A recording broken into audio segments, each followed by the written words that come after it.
की अय्याशी के लिए हमको बता रहे सोना मत खरीदो। अरे 2014 में आपने अच्छे दिन के सपने दिखाए, आज 2026 में कंगाल दिन आए, पर अंधमंद और मूर्ख भक्त उनको इसमें भी देश प्रेम दिख रहा है। जब हम छोका मारते हैं घर में खाने को तेल लगता है मोदी जी, आप तो शादीशुदा रह के भी शादीशुदा नहीं है, आपको खाने में तेल लगता है मालूम ही नहीं है शायद। पाणी में तडका दे क्या, पाण्यात फोडणी द्यायची आम्ही? अहो लाज वाटली पाहिजे। झालमुरी ले लो, ले लो, ले लो, झालमुरी ले लो, ले लो, ले लो, झालमुरी ले लो, ले लो, ले लो, झालमुरी ले लो। मोदी ने बोला सोना बेच लेगा, नहीं फिर हम क्या करेंगे? इसके लिए आप लोगों को झालमुरी। सर क्या करेंगे एक साल? आज तुम्हारे ऊपर इतने लोग हैं जो कारीगर रहेंगे, सेल्स गर्ल्स रहेंगे, वो क्या करेंगे? अभी क्या उनको बाहर कैसे दूंगा मैं? वही मैं हम लोग बोल रहे हैं ना, वर्क फ्रॉम होम बोलते हैं। जो बर्तन कपड़े औरतें करते वर्क फ्रॉम होम होगा, रिक्शा वाला वर्क फ्रॉम, और आप ऐश कर रहे हो, हम लोगों की हालत कर रहे हो। कैसे चलेगा? हमारे टैक्स में से अब एक फोटो निकाल। आप लोग फॉरेन घूम रहे हो? हाँ, खाली काय ना यूरोप। देखो सब जगह सोचो, होतो तेव्हा थोडं तर तेल लागतं आणि आपण म्हणताय तेल वापरू नका।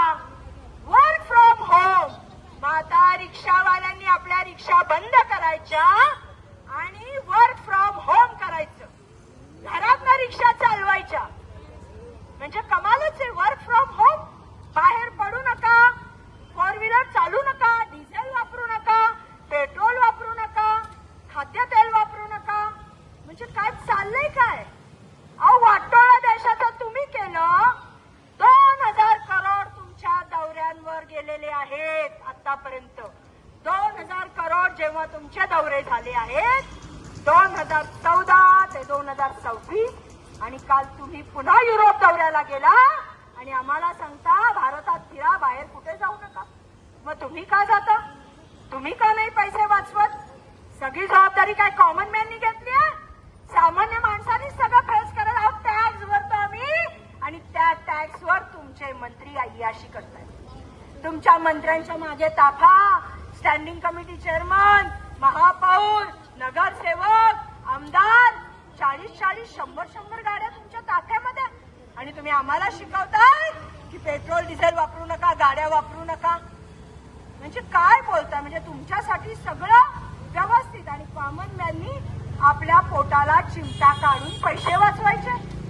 लाज कशी वाटत नाही या सरकारला? आताच काही वेळापूर्वी मी ऐकलं की पंतप्रधानांचा आत्ताचा 2025 सालाला 76 करोड गेलेत। 76 करोड, म्हणजे एका वर्षात तुम्ही जर 76 करोड वापरता आणि आम्हाला सांगता घरी बसा, वर्क फ्रॉम होम करा। आता जिथे जिथे कामगार आहेत त्या कामगारांनी काय वर्क फ्रॉम होम करायचं? आणि समजा गेले ते गाड्या नाही घेतल्या तर पायी पायी पुणे ते पिंपरी चिंचवड जायचं, देहूला जायचं, हडपसरला जायचं पायी पायी। लाज कशी वाटत नाही? अहो तुम्ही 2 मिनिटं चालून दाखवा या उन्हामध्ये, आणि मग शिकवा आम्हाला वर्क फ्रॉम होम करा म्हणून। आणि आज आमच्या घरामध्ये लग्न निघताना आम्ही 1 ग्राम सोनं का खरेदी करू नये? अदानी आणि अंबानीला सांगितलं का? नाही। आता फिल्म फेस्टिवल चालू आहे, तिथे सगळे विमानाने चालले, आम्ही नाही जायचं। कॉमन मॅननी देशाबाहेर जायचं नाही, फक्त मोदी आणि शहानी फिरायचं। एक एक हेलिकॉप्टर यांची मंत्री घेऊन फिरत होते, लाजा नाही वाटत? लेको तुम्ही आमच्या पैशावर जगताय, एक लक्षात घ्या, आमच्या टॅक्सवर जगताय तुम्ही, आणि टॅक्स भरणाऱ्या माणसाला म्हणताय घरी बसा, वर्क फ्रॉम होम करा। म्हणजे लाजच विकून खाल्ली या सरकारने।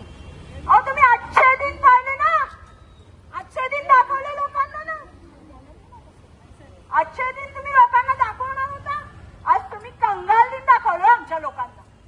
आमच्या मुलांच्या फिया कशा भरायच्या? हो हे जे सोनार आहेत त्यांच्या हाताखाली 8-8, 10-10 कारीगर असतील, 1 वर्ष सोनं विकत नाही घ्यायचं तर या कारागिरांनी काय करायचं? या कारागिरांनी काय करायचं सांगा ना. त्यांच्या मुलांच्या फिया, त्यांनी घेतलेल्या गाड्यांचे EMI, त्यांनी घेतलेल्या टीव्ही फ्रीजचे EMI कसे भरायचे. म्हणजे सामान्य जनतेची अजिबात चिंता नाही. फक्त अदानी, अंबानी, मोदी, शहा यांनीच पैसे वापरायचे, ते पण आमच्या टॅक्स मधले. खरंच फार लाजिरवाणी गोष्ट आहे. म्हणून या निमित्ताने आम्ही महिला तुम्हाला जागा करायला आलो होतो. खरं तर पुरुषांनी जागा झालं पाहिजे, त्यांना घर चालवायचं असतं. पण घरामध्ये जेवण खावण पासून आम्ही महिला करतो. घरामध्ये पुरुष कमवून आणो किंवा न आणो, त्या बाईला भाकर कुटका द्यावाच लागतो. काका तो आल्यानंतर जेवायला बाहेर, तर हा विचार करत नाही की स्वयंपाक घरात तेल आहे का नाही, भाजी मिळाली आहे का नाही. तेव्हा अशा वेळेस खूप खंत वाटते की आमचा असा